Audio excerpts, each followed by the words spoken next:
pour Gordon et ses hommes, abattre 36 arbres en 2 jours. Un challenge complexe, d'autant que Gordon a perdu un homme grièvement blessé à la tête. En outre, les conditions météo sont exécrables. Pluie, vent, brouillard et certains arbres sont inexploitables car pourris de l'intérieur. Bonsoir et bienvenue sur W9 pour le 4e épisode des Bûcherons de l'Impossible.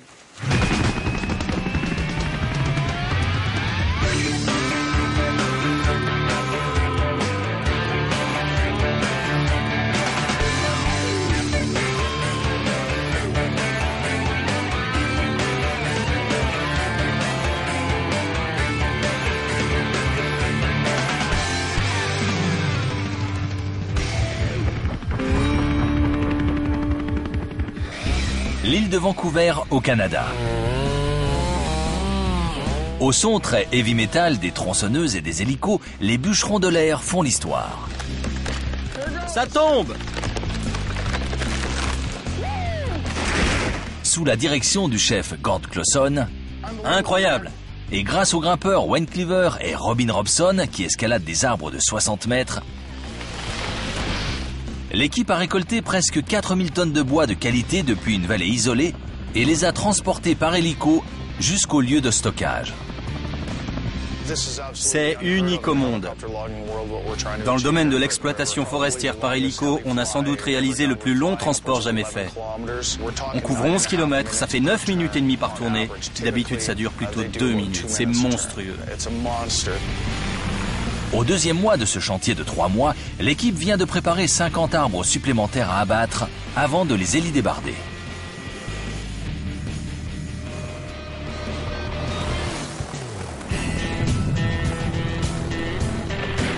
Voici le numéro 951, sur un total de 1500 arbres qui seront enlevés par la voie des airs, permettant de préserver l'environnement. Mais ce n'est pas n'importe quel vol, ni n'importe quel pilote. Bonjour, comment ça va? Voici Karen Trimmer, la seule femme pilote d'hélico pour le transport d'arbres. C'est vrai qu'on se fait regarder bizarrement par beaucoup de gens.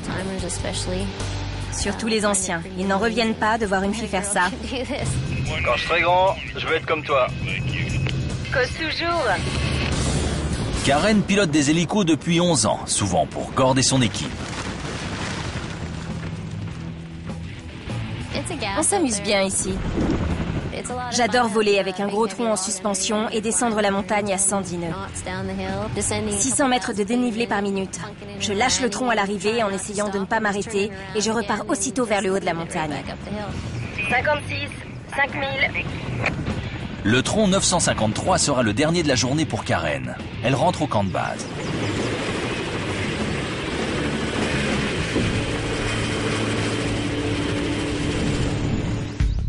La dernière phase du chantier très lucratif de la Britain Valley va commencer. Le chef, Gord Clauson, quitte sa maison à Duncan, en Colombie-Britannique. Au revoir, chérie. Je t'appellerai, ok? Il se rend dans la vallée pour une nouvelle tournée de grimpe éreintante. Il n'aura que 2 jours pour préparer 36 arbres avant que l'hélico de transport ne revienne. Il passe d'abord prendre son meilleur grimpeur, Wayne Cleaver, dit le dingue. C'est toujours un plaisir. On ne s'ennuie jamais avec Wayne. Je sais qu'avec lui dans la voiture, cette heure et demie de route paraîtra plus courte. Salut fiston. Je t'aime. Moi aussi. T'es sûr? Peut-être. Tu n'as que ça, Cleaver?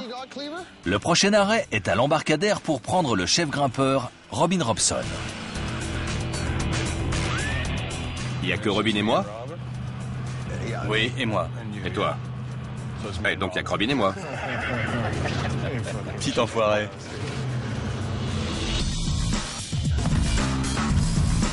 Vous avez demandé un taxi? Depuis le bateau qui les emmène au camp de base, Gord voit justement son bois qui vient d'être mis à flot après avoir été transporté par hélico. C'est mon bois qui quitte la rivière pour être vendu à Vancouver. Mais ces 250 tonnes de bois ne sont qu'une petite partie des 7000 tonnes que Gord espère extraire de la vallée. C'est un projet risqué, mais jusqu'ici ça va bien. On en est aux 2 tiers du chantier et pour l'instant on a tenu tous nos engagements. Oui, ça a l'air très bien.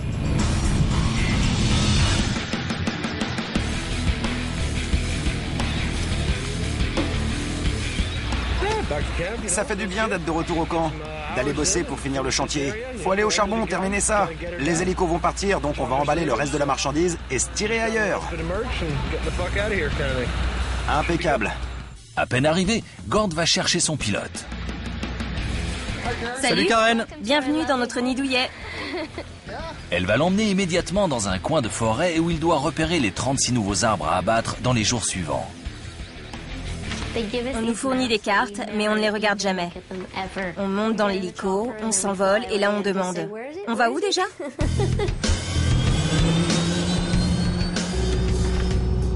Gord, qu'est-ce que tu voudras voir en premier là-bas?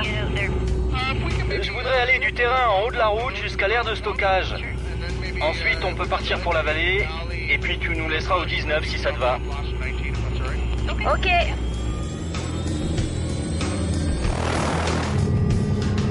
Il y en a du bois, dis donc. Et les poteaux sont au bout. Ouais, il y en a pas mal. Il y en a un sacré tas. Super Karen, merci. Très bien. La plupart de notre récolte est de très bonne qualité. On fournit du bois de construction pour les maisons, aussi des essences utilisées pour les planchers, les guitares, les instruments de musique, des tas de domaines différents. Tout ce qui est fait en bois peut venir de chez moi. À bientôt. Merci Karen. Bonne chance.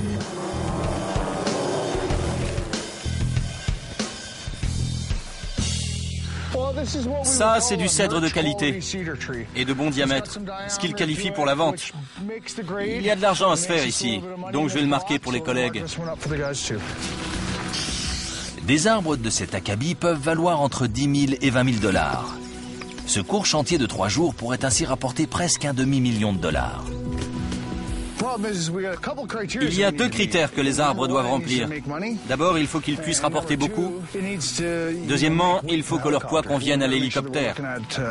Il faut prendre tout ça en compte pour être sûr de ne pas se tromper. Voilà un autre candidat pas mal pour notre projet. Gord opère sa sélection parmi des milliers d'arbres. Il essaie de repérer les 36 arbres dès aujourd'hui pour pouvoir se concentrer sur l'abattage demain. Ils ont réservé l'hélico très coûteux pour 2 jours de transport seulement. En effet, le temps, c'est de l'argent. On n'a droit à utiliser l'hélico qu'un certain nombre d'heures, donc il faut être prêt. L'heure tourne, on est déjà en retard. Si on n'a pas fini le travail à temps, je vais devoir payer l'hélico à ne rien faire. Dans la forêt, Gord trouve des traces de maraudage. Un ours a vidé notre huile de moteur. Les ours adorent ça, bizarrement. Je ne sais pas pourquoi. Peut-être que c'est sucré. On passe notre temps à se battre contre ça. Apparemment, l'ours a attrapé le bidon, l'a amené ici et l'a mastiqué. Je vais le reporter. Karen passe prendre Gord pour le ramener au camp. Dans 2 jours, elle doit assurer le transport du bois préparé. Si l'équipe est prête.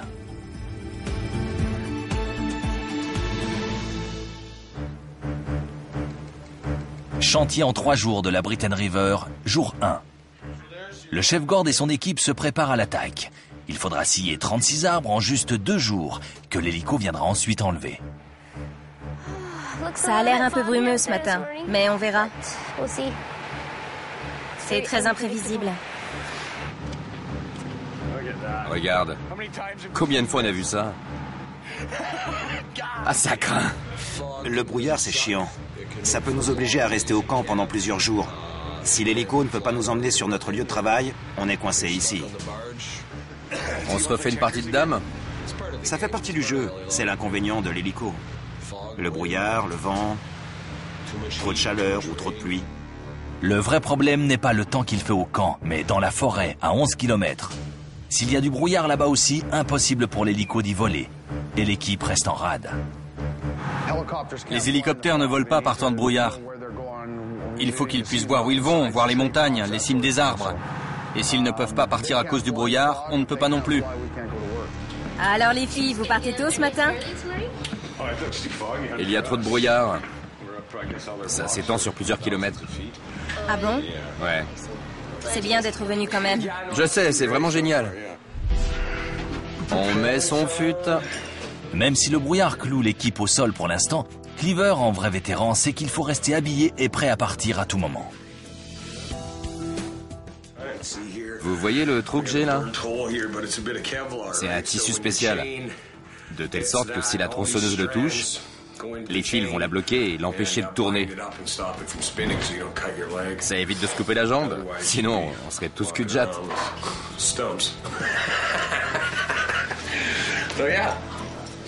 Et ça, c'est un t-shirt à bande voyante.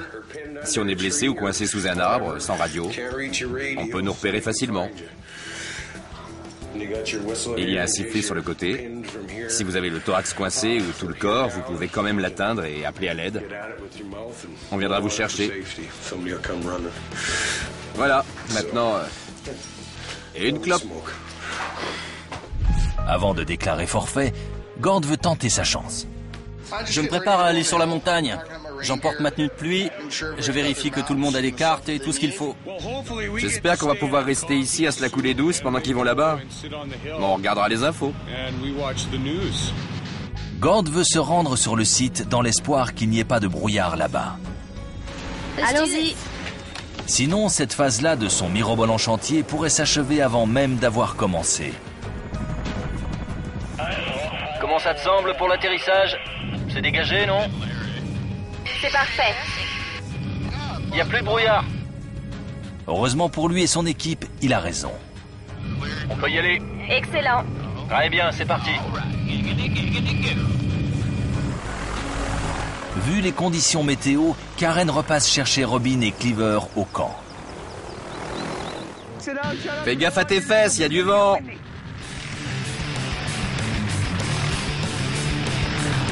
Le chantier a pris 2 heures de retard. Mais l'objectif reste le même. 18 arbres à préparer aujourd'hui, 18 demain.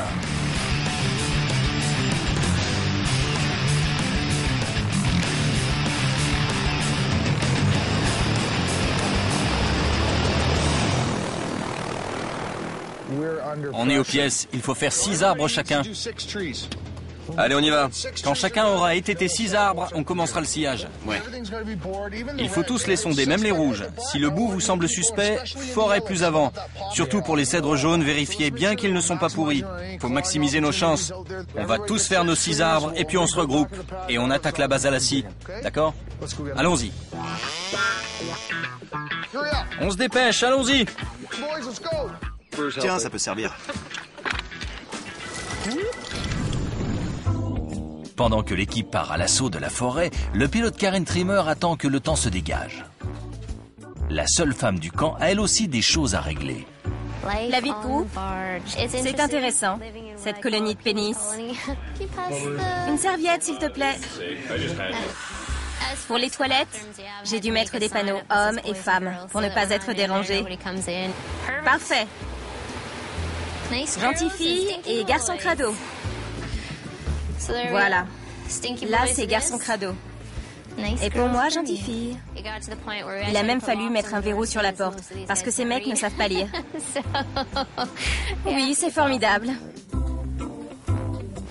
Je retourne la pancarte et je ferme ma clé. C'est le seul moyen d'être tranquille.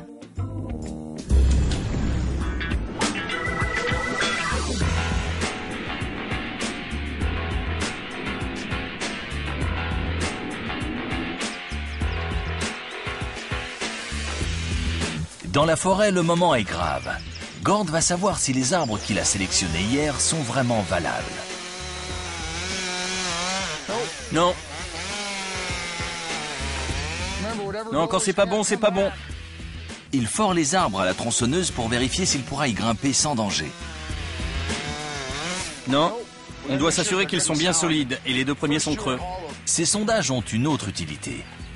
Abattre un arbre vendable coûte déjà des milliers de dollars à Gord. S'il en abattait un mauvais, ça lui coûterait plus d'argent que n'en vaudrait l'arbre. On ne nous paie pas pour des arbres pourris. On est venu chercher du bois de charpente. On ne construit pas sa maison avec des poutres pourries, donc on veut de bons arbres. Je vais sonder ces 2-là. Celui-ci ne vaut rien, mais les 2 autres sont peut-être bons.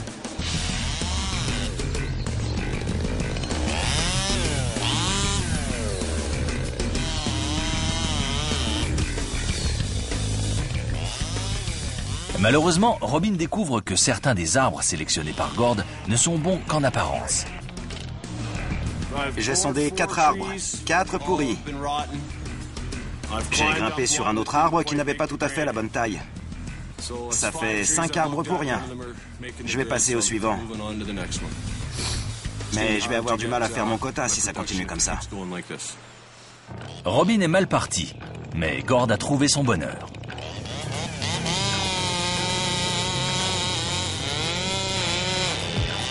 On a notre premier arbre. Je vais aller le plus haut possible. Je veux arriver au poids limite transportable par l'hélico. J'estime l'arbre et je passe au suivant. Quand on grimpe, on est extrêmement attentif à tout. À 45 mètres au-dessus du sol, vous vous concentrez sur chaque mouvement, chaque geste, parce que vous risquez une sacrée chute.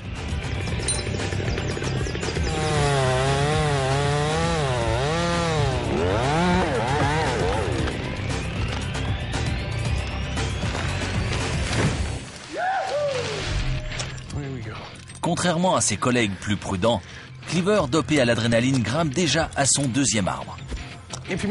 Si vous faites une erreur, ça peut être catastrophique. Vous êtes tout petit dans la forêt. Vous êtes fait d'eau à 90% et tout autour, c'est du bois dur, bien gros et dense, sans cerveau. Ça fait pas de sentiments, ça s'en fout. Il vaut mieux pas faire le guignol, hein. Genre vouloir défier la nature, prendre des risques.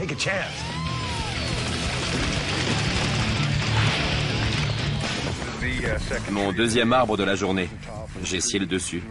Et j'ai posé le ruban au sommet pour signaler qu'il est lourd. Le ruban indique au pilote que l'arbre est proche du poids limite. On va donc passer à l'arbre suivant. Ça avance bien. Les 5 premiers n'étaient pas bons. J'en ai 2 autres à vérifier. Les arbres pourris posent problème, c'est leur poids. Si un arbre fait plus de 4300 kg, l'hélicoptère ne pourra pas l'emporter. Merde. Il mesure le diamètre de l'arbre à hauteur de poitrine. Une erreur d'évaluation pourrait coûter des milliers à Gord. On mesure le diamètre à hauteur de poitrine et la longueur. On tape ces 2 nombres et ça nous donne le poids. Comme ça, on sait si c'est trop lourd. Oh non. Il est trop gros. Il fait 104 cm de diamètre. Le tronc pèse trop par rapport à la taille de l'hélico. Ça ne va pas. Si l'arbre est trop gros, il ne pourra pas décoller. Je vais aller voir celui-là. J'espère qu'il conviendra. Ça fait 6 arbres pour rien. À 45 mètres de là, Cleaver en est à son 3e arbre.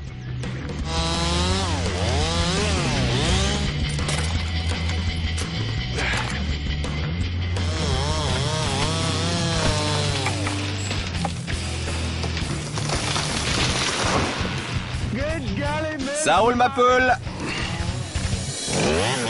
Mais pour Robin, la guigne continue.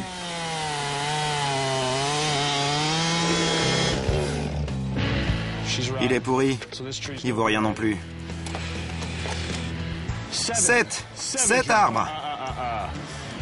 Ce cèdre jaune est pourri. Et le rouge a l'écorce déchirée. Ça sonne creux. Une partie de l'écorce s'est détachée, compromettant la qualité du bois à l'intérieur. Continuons.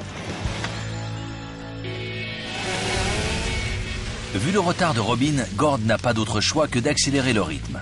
Il en est déjà à son 4e arbre de la journée, mais la vue depuis le sommet n'est pas encourageante. On est à environ 35 mètres de haut ici. Et on voit bien que le brouillard vient sur nous. Il est même très épais, il inonde toute la forêt. Bon, je vais étêter cet arbre.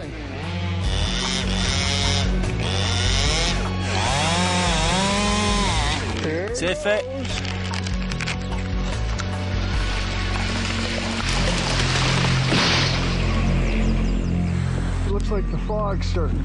Le brouillard a l'air de nous envahir.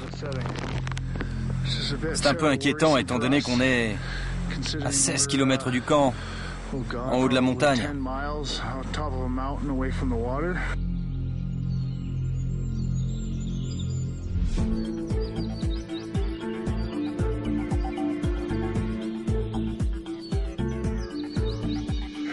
Comment est la météo? On a du brouillard. Le brouillard est en train de gravir la montagne. Il ne va plus falloir tarder à appeler l'hélicoptère. Robin joue de malchance. Il a sondé 10 arbres et tous étaient pourris. Il n'en a pas étêté un seul. Vous entendez comme il est creux? Je ne sais pas si vous l'entendez, mais moi si. C'est pas bon. Continuons.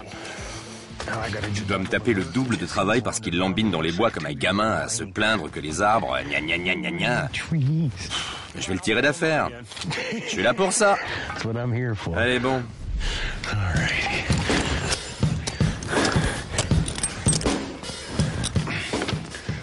Et tes tâches de cleaver, on avance.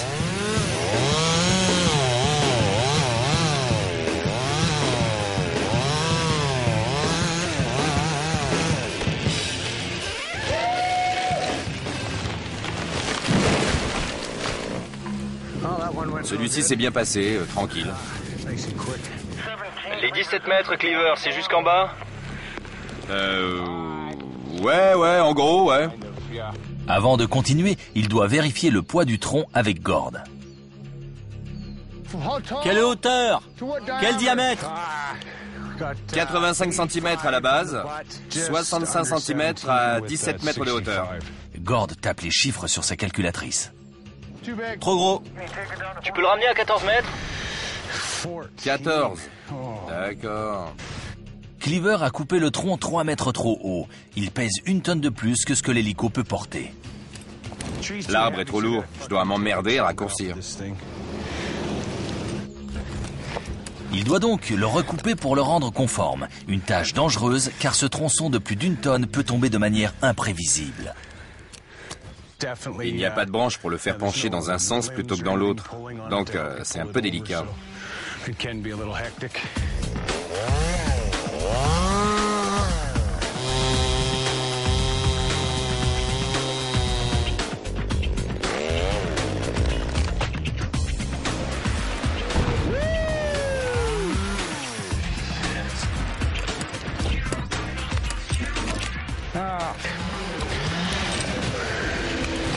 C'était un peu la merde là.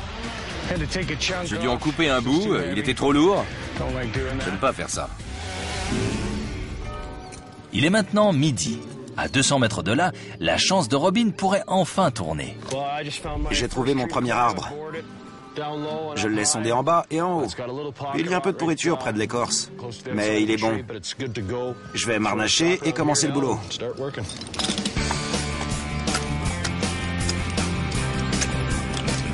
Je vais couper 2 branches ici.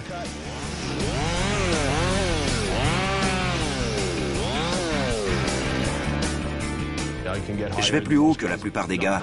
Ce n'est pas que je cherche absolument à le faire, mais c'est comme ça, je me sens bien là-haut. La cime va tomber! Là, je suis chez moi.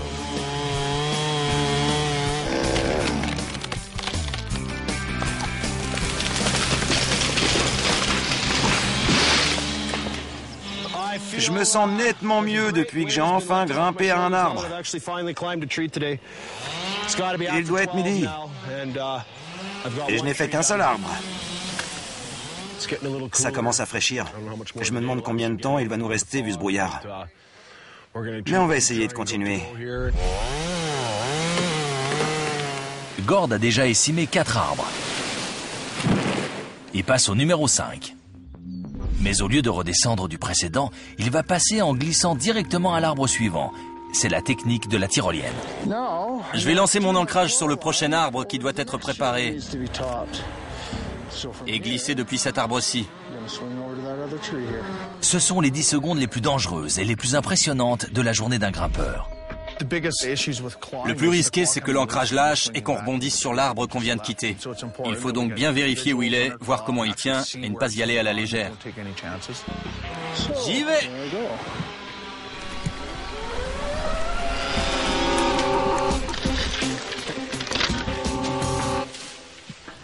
Cette technique a fait gagner un temps précieux à Gord. Il en aura besoin pour rattraper le retard. Attention!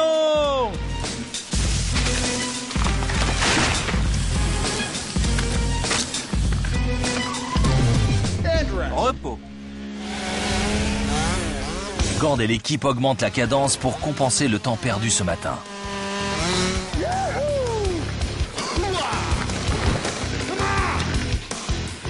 Oh putain, c'est bon.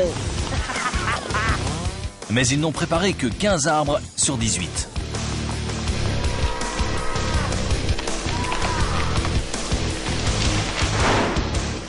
C'est qui le boss? À présent, le brouillard menace et la nuit va tomber. Salut Karen. Salut! Gord contacte Karen, le pilote chargé de rapatrier l'équipe à la fin de la journée. C'est Gord. On t'appellera toutes les 15 minutes pour un point météo. Comme ça, tu pourras nous dire si on doit rentrer. Ou si on peut rester sur la montagne. Parle comme un homme, on t'entend à peine. Compris. C'est la première fois qu'on me reproche de ne pas faire assez de bruit.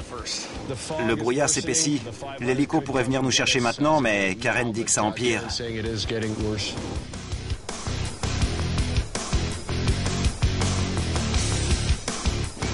Gord est confronté à un dilemme.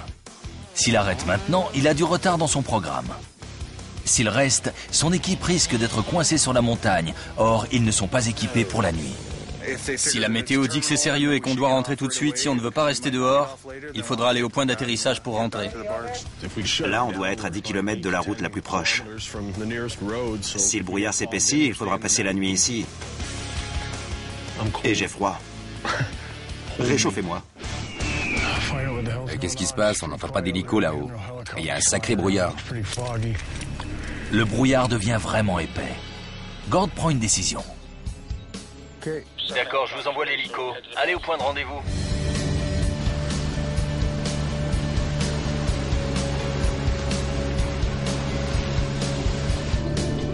Ils échappent de justesse à la nappe de brouillard et à une nuit sur la montagne. Mais ils sont désormais très en retard. On a droit à utiliser l'hélico qu'un certain nombre d'heures. Donc il faut être prêt, sinon je vais devoir payer l'hélico à ne rien faire.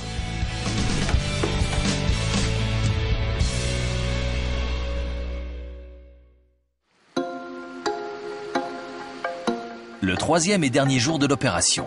Le pilote Karen Trimmer passe son appareil en revue. Le matin, on vient faire notre inspection quotidienne de l'appareil.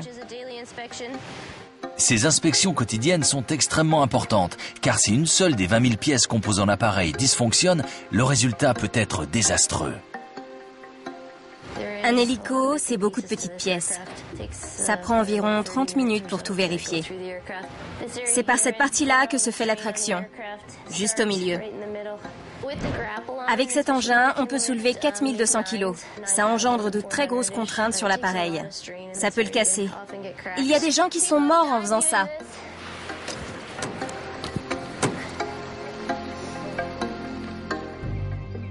À 8 heures du matin, les grimpeurs sont de retour sur la montagne.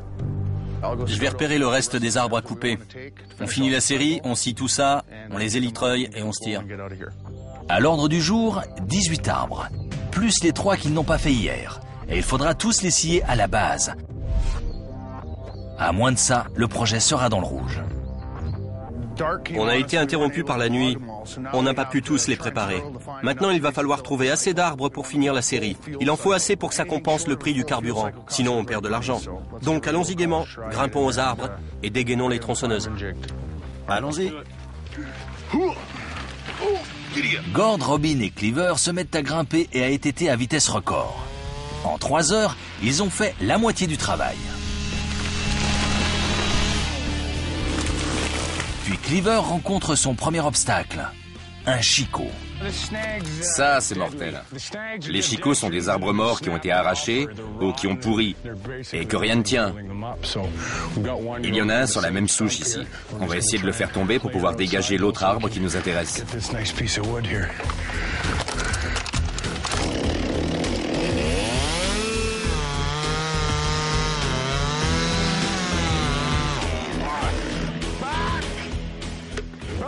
Robin! Il est pourri au milieu et il a avalé ma tronçonneuse. Faut juste que je finisse de le couper et il devrait tomber. La tronçonneuse de Cleaver s'est coincée dans le bois mou du chicot. Il doit donc emprunter celle de Robin pour la récupérer. Saloperie.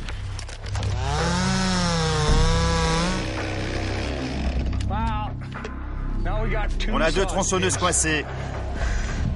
On peut mettre une cale? Ouais. Le tronc s'est affaissé sur les tronçonneuses.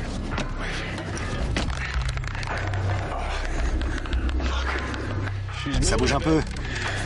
C'est de la vraie bouillie. C'est trop pourri pour les cales. Elles s'enfoncent toutes dans le bois.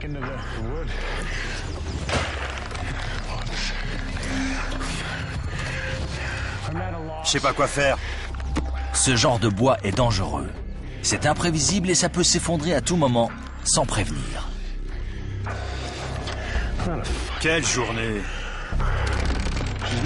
Ça bouge?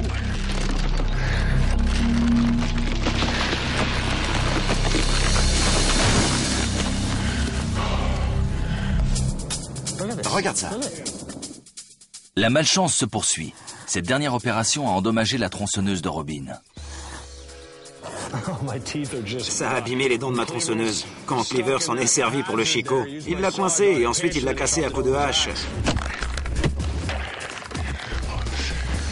Il a frappé les dents de ma tronçonneuse et il a abîmé ma chaîne. À lui de réparer. L'équipe avait pris de l'avance, maintenant elle est en retard.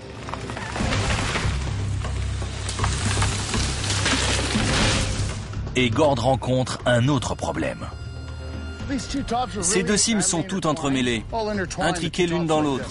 Les cimes ont poussé l'une sur l'autre, et Gord ne peut donc pas les couper comme il le ferait normalement.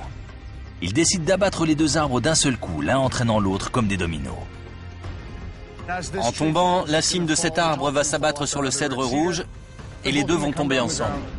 Cela suppose une découpe extrêmement précise, que seul un bûcheron très expérimenté peut réussir.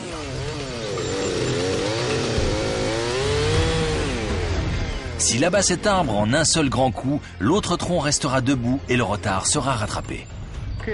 Attention, Gord va abattre un arbre en direction de Cleaver, en descente. Environ 33 mètres de haut, donc dégagez les environs s'il vous plaît.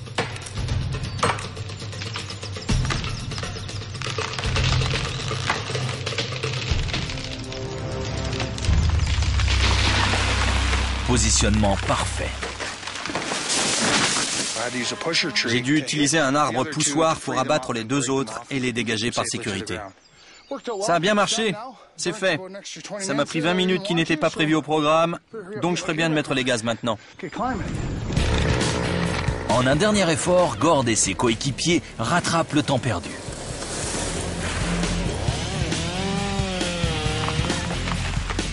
Allez, on se dépêche! Et ils parviennent finalement à préparer les 21 arbres dont ils avaient besoin.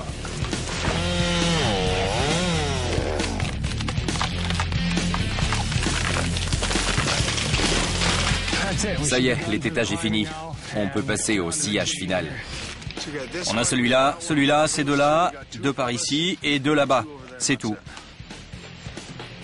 On se bouge. Au camp de base, l'hélico est presque prêt à partir. Il manque juste la dernière partie de l'équipement.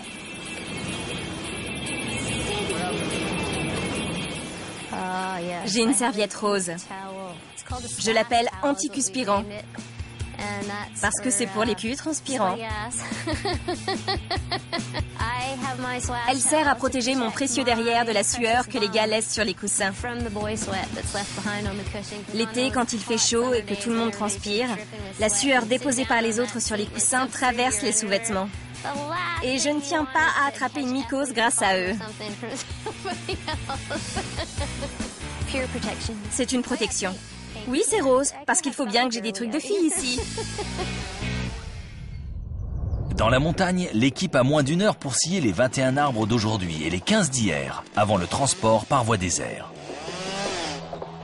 C'est parti.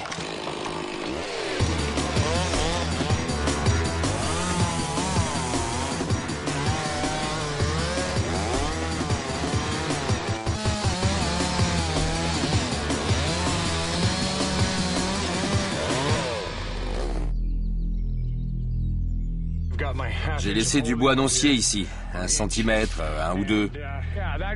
Ça constitue une bande qui traverse tout le tronc en ligne droite. C'est la seule chose qui tienne l'arbre encore debout. Si cette bande de bois n'est pas droite, l'arbre risque de tomber, mettant la vie du bûcheron en danger. Il reste 2 troncs à scier, je crois. Et l'hélico arrive dans 10 minutes, donc il faut que je m'active, il faut finir. Je vais aller terminer le travail. Pendant que Gord et son équipe donnent les derniers coups de scie, Carburant, huile, température, tout est bon. L'hélico se met en route. Je sais que c'est dangereux. Quand ça va mal là-haut, ça va vraiment mal. Et les solutions sont limitées. Mais pour les pilotes comme Karen, aux commandes d'un mastodonte de 10 tonnes comme ce Vertol, la vraie préoccupation est ce qui se passe au sol. Quand je vais emporter les troncs, ça peut être très dangereux pour eux. S'ils restent dans les parages et que je fais tomber un tronc, par exemple. Ça arrive, donc ils doivent s'éloigner.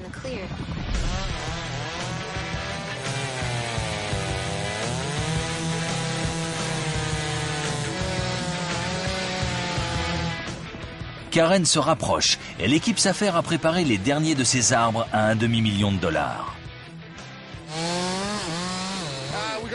Je vais contacter le pilote par radio pour être sûr qu'on s'est bien compris. La communication radio est essentielle pour vérifier qu'ils ne seront pas sur ma route. On ne voit pas grand-chose d'en haut quand ils sont sous les arbres. Gord, tu me reçois? Ici Gord, je suis tout à fait au bout. Je te donnerai les indications pour le premier arbre, d'accord? Je ne t'entends pas bien. Je te rappellerai quand je serai plus près. L'hélico arrive! Vous entendez?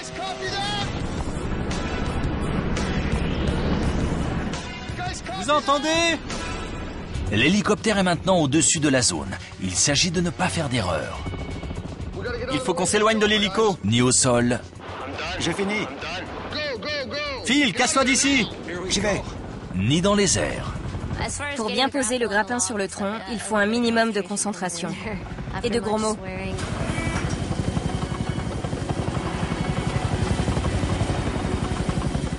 Je vais m'envoler avec si tout se passe bien. Pour la réussite du chantier, il faut que chaque tronc pèse entre 3 tonnes et 4 tonnes 300. En dessous de 3 tonnes, le tronc coûte plus qu'il ne rapporte. Au-dessus, l'hélico ne pourra pas le soulever. C'est le moment de vérité. Ok. Le premier fait 3 tonnes. Génial! Elle l'a eu sans problème, aucun souci. 3 tonnes, c'est pile notre minimum. Donc c'est parfait pour le premier. 3 tonnes 150. 3 tonnes 300. Joli celui-là. 3 tonnes 600. C'est un gros, pas mal. Sillage impeccable. Il s'arrache sans problème. Excellent!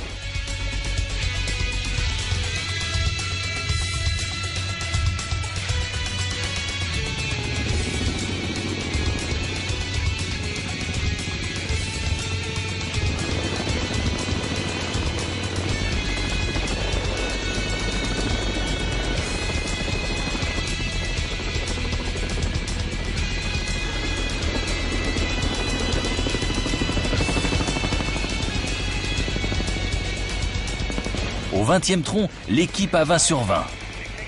Et puis, 1 tonne 800. C'est un peu léger. Oui, c'était le plus petit. Celui-là vient de me coûter 1000 $.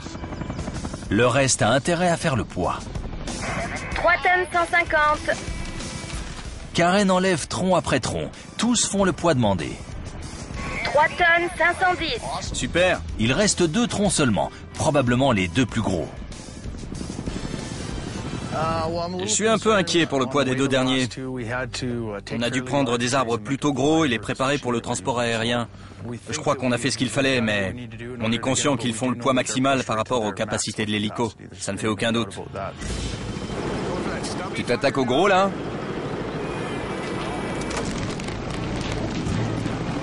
Oui, ces 2 derniers ne sont pas faciles.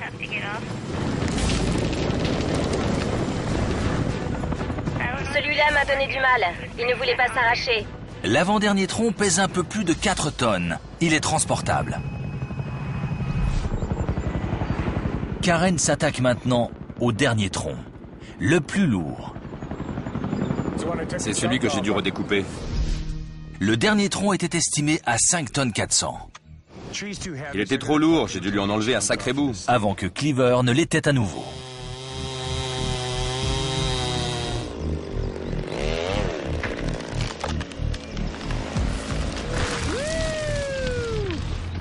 S'il pèse encore trop lourd, Karen devra peut-être le lâcher d'urgence. Il y a un bouton sur le manche à balai. Si tu appuies dessus, ça desserre immédiatement le grappin. Et le tronc est largué en plein vol. C'est impressionnant. J'en ai vu un une fois qui a glissé du grappin. Il faisait 130 cm de diamètre. Il est tombé de 300 mètres d'altitude et il est passé à travers un pont en acier et en béton. Il a fait un cercle parfait de 130 cm.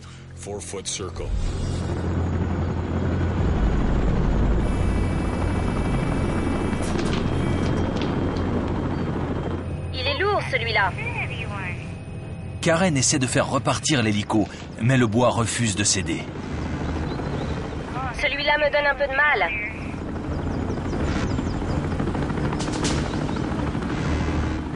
Ok, je l'ai, c'est bon. 4 tonnes 180. C'était la limite. Il pèse 4 tonnes 180. Quelques kilos à peine en dessous de la capacité maximale de l'appareil. Une réussite pour Karen, mais de justesse.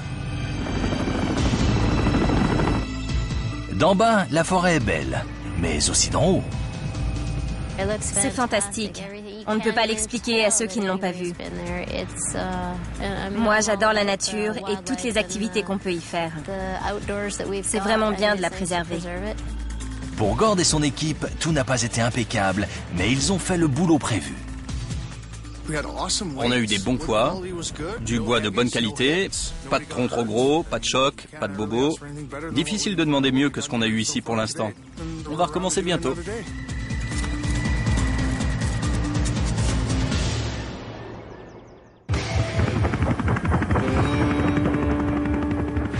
L'arrivée de Karen, la seule femme capable de piloter cet énorme hélicoptère à 15 000 $ de l'heure, a transformé le quotidien des bûcherons. Elle a réussi à s'imposer grâce à son caractère bien trempé dans cet univers très masculin. Mais vous verrez lors du prochain épisode que Gordon a réservé une autre surprise à ses hommes. Il va leur faire passer un test d'évaluation et s'ils ne sont pas au niveau, ils vont devoir partir. À très vite sur W9 pour un prochain épisode des Bûcherons de l'impossible.